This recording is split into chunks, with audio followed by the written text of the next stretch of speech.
आज हम पढ़ेंगे त्रिकोणमिति।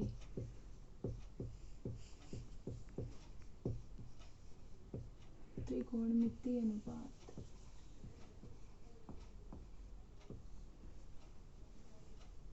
अब देखो, सबसे पहले सीखेंगे त्रिकोणमिति है क्या। त्रिकोणमिति ये बना है तीन शब्दों के मेल से। त्रि प्लस कोण प्लस मिति। अब देखो, जैसा कि अपन सब जानते हैं, त्रि का मतलब क्या है, तीन, कोण मतलब कोण, और मिति यहाँ लिया गया है ज्यामिति से। तो त्रिकोणमिति का मतलब है तीन कोणों की ज्यामिति। मतलब ट्रिग्नोमेट्री के लिए, ट्रिग्नोमेट्री के अंदर अपन पढ़ेंगे तीन कोणों को। तीन कोणों की क्या पढ़ेंगे,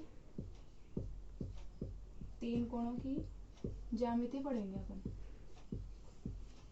ठीक है, तो सबसे पहले तो अपन इसके अंदर क्या देखते हैं, फंक्शंस देखते हैं, कौन से फंक्शंस होते हैं। पहला लेंगे साइन थीटा। जो एंगल्स है ना वो है sign, cos, tan, cot, sec और कोसेक। ठीक है, ये तीन एंगल्स हैं। ट्रिग्नोमेट्री सिर्फ इसी पे आधारित है, लेकिन इसको त्रिकोणमिति क्यों कहा गया है, क्योंकि ये जो साइन कोस टेन है ना, यही सिर्फ इसके अंदर इम्पोर्टेंट है।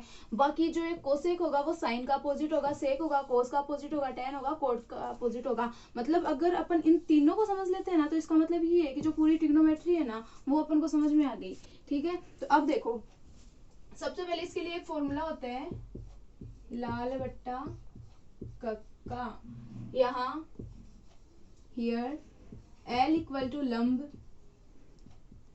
K इक्वल टू कर्ण एंड A इक्वल टू आधार।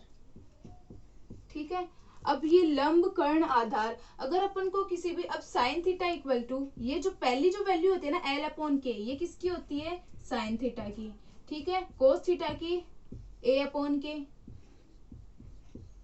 और टेन थीटा की L अपॉन A। अब देखो, साइन कोस टेन, ऐसे तो तीन ही हुए, लेकिन अपने पास तो कितने, छह है। तो अपन लोग जानते हैं क्या, कि जो ये कोट है वो किसका अपोजिट होता है, टेन का अपोजिट होता है। तो ये होगा sine cos tan cot sec और कोसेक। ठीक है, तो कोस थीटा बराबर क्या हो गया, cos theta, cot theta equal to हो गया A upon K, sorry A upon L। Sec theta हो गया K अपॉन A, और कोसेक हो गया K अपॉन L। ठीक है, अब अपन को इससे एक क्वेश्चन बनता है छोटा, किस चीज का, कि अपन को दे दे साइन थीटा इक्वल टू 3/4 है। ठीक है, तो बाकी के सभी त्रिकोणमितीय अनुपात याद करो।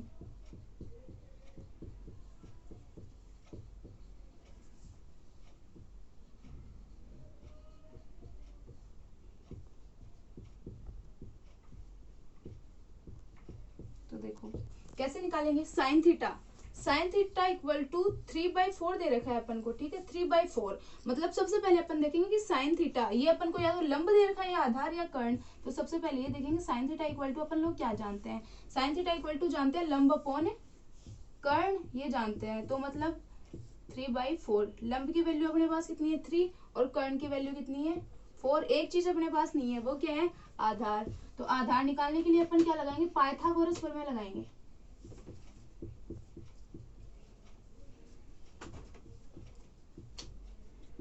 पाइथागोरस प्रमेय क्या होती है, कर्ण स्क्वायर इक्वल टू आधार स्क्वायर प्लस लंब स्क्वायर। ठीक है, तो अपन को क्या दे रखा है, कर्ण दे रखा है और लंब दे रखा है। कर्ण 4 का स्क्वायर बराबर, आधार अपन को निकालना है, आधार स्क्वायर प्लस लंब स्क्वायर। 16 इक्वल टू आधार स्क्वायर प्लस 9, 16 इस साइड आ जाएगा, 9 बराबर आधार स्क्वायर। ये क्या हो गया, 7 इक्वल टू आधार स्क्वायर। अब अगर अपन को अकेला आधार चाहिए तो इसका जो स्क्वायर है वो इस साइड आएगा, तो वो किस में चेंज हो जाएगा, रूट में चेंज हो जाएगा। आधार की वैल्यू क्या हो गई, √7। तो इसके अकॉर्डिंग